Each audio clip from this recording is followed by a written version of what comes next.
In 1849, thousands of people rushed to California, all chasing the very same dream, gold.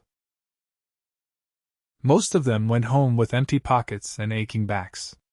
But a tiny handful got fantastically, absurdly rich, and almost none of them ever dug up a single nugget. Because those people weren't the miners. They were the ones selling the shovels. And the picks, and the tents, and the sturdy blue jeans. Whether you struck gold or struck out, you still had to buy a shovel to dig. Now fast forward to today, and there is a brand new gold rush sweeping the entire planet. Not for gold this time, for artificial intelligence. And once again, the person getting unimaginably rich isn't actually doing any of the digging. It's a company called Nvidia.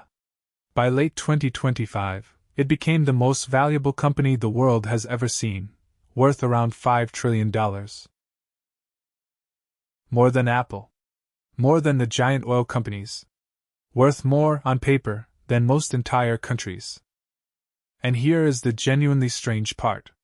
You almost certainly don't use a single Nvidia product directly, all day long. Nvidia doesn't make the chatbot you type into.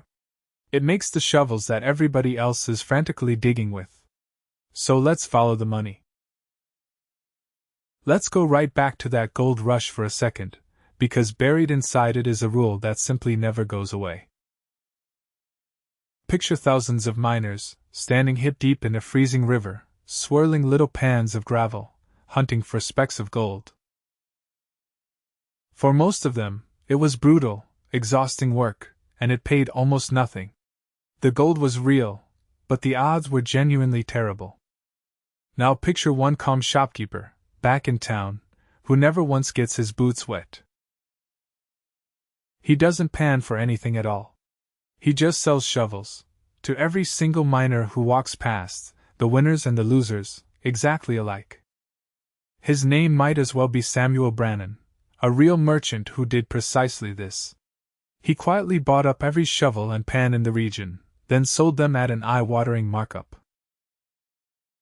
He became one of California's very first millionaires, without ever once crouching in that cold river. And that, right there, is the rule. In a gold rush, the surest money is almost never in the gold itself. It's in selling the tools that every single person is forced to buy, just for the chance to play the game at all. Today's gold rush is artificial intelligence. Almost overnight, every big company on Earth decided it wants to build a smarter chatbot, a cleverer assistant, a model that can write and draw and code like magic. So who are the miners this time around? Their names you already know by heart. OpenAI, Google, Microsoft, Amazon, and Meta, plus thousands of hungry little startups, all racing each other to strike AI gold first. Each one is pouring in billions and billions of dollars, betting that they'll be the one to build the model that changes everything. A few of them will. Most of them, if we're being honest, simply won't. Exactly like those miners in the river. But here is the one thing they all have in common: winner and loser, giant and startup. To build any of this AI at all, every single one of them needs the exact same tool. One very particular, very special kind of computer chip. That chip is called a GPU, a graphics processing unit. And honestly, it has one of the most unlikely origin stories in all of business. It was originally invented for one job: to make video games look pretty. To paint explosions and shadows onto your screen, a GPU does thousands of tiny, simple sums all at the very same time, in parallel, instead of plotting through them one by one. Then, years later, somebody realized something remarkable: the math that powers artificial intelligence is also just thousands of tiny, simple sums, all happening at once. The exact same shape of problem the gaming chip was already brilliant at. So the chip that was built to entertain teenagers turned out to be the perfect shovel for digging up AI. A pure, lucky, almost beautiful accident, and Nvidia had spent decades quietly getting a colossal head start on building them. So when an AI company finally wants to start digging, this is the shovel it reaches for. Not metal and wood, like in the old days. This time, the shovel is made of silicon and code. Now watch the quiet magic of being the one who sells the shovels. When OpenAI and Google go to war over who builds the best AI, somebody eventually has to lose that fight. But Nvidia? Nvidia happily sells its shovels to both armies at once. It genuinely does not matter one bit which AI company wins the war, because they all bought their chips from the very same shop. And it isn't remotely a fair fight for the rivals. Roughly 80% of the chips powering AI data centers come from Nvidia, and Nvidia alone. That's 8 out of every 10 shovels in the entire global gold rush. So whether a miner strikes it rich or goes completely bust, Nvidia has already been paid. Up front, in cash, before a single result is in. That is, without question, the most comfortable seat in the whole economy. But hold on a moment. If selling these chips is so wildly, insanely profitable, why on earth doesn't everybody just rush in and make their own? Because the shovel isn't only the chip. Over nearly 20 patient years, Nvidia also built the software that makes the chip actually usable. It's called CUDA, and by now, basically every AI engineer alive learned their craft building on top of it. So even if a rival launched a cheaper, faster chip tomorrow morning, all the tools, all the existing code, all the training, is already built for Nvidia. Switching wouldn't just be expensive, it would mean ripping everything up and rebuilding from scratch.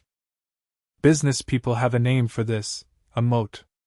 A deep, ugly ditch dug all the way around your castle. Nvidia doesn't just sell the best shovel in town. It sells the only shovel that every single digger already knows exactly how to hold. Now let's talk about just how good this business actually is. When Nvidia sells one of its top chips, the profit margin is enormous. For every dollar that comes in, it gets to keep roughly 70 cents. Most companies on earth claw and scratch and fight tooth and nail over a few pennies of profit. Nvidia keeps the lion's share, on a product the entire world is absolutely desperate to buy, faster than it can possibly make them. Stack all of that up, year after year, and you arrive right back at that number from the very start. A company that, in late 2025, was briefly worth around $5 trillion, the single most valuable business in all of human history. And back at the start of 2023, it was worth a tiny sliver of that, roughly $500 billion. In under 3 years, the AI gold rush didn't merely help Nvidia along. It strapped a rocket to its back and launched it clean into orbit. But every single gold rush, without exception, has a catch, and this one is sitting right out in plain sight. The shovel seller only stays rich for exactly as long as people keep on digging. Nvidia's entire fortune quietly depends on the miners still believing that the AI gold is really out there, waiting to be found. As of 2025, those miners are spending almost unimaginable sums on chips, all betting that AI will eventually pay off in a huge way. But if that giant bet ever sours, the orders slow down, and the most exposed company of all is the one selling the shovels. Because back in the original gold rush, when the gold finally started to run thin, the rivers emptied out, the boom tones fell silent, and one by one, even the shovel shops eventually closed their doors for good. So here is the quiet lesson hiding right inside the most valuable company on the entire planet. When absolutely everyone has gone mad for gold, the calmest, surest fortune is very often made selling the tools. And once you really see it, you honestly start spotting it everywhere you look. In any boom, just ask yourself one simple question: who is doing the frantic digging, and who is quietly selling the shovels to every single person who digs. Nvidia never had to actually find the AI gold itself. It just had to make absolutely sure that nobody, not one winner, not one loser, could dig a single inch, without paying it first.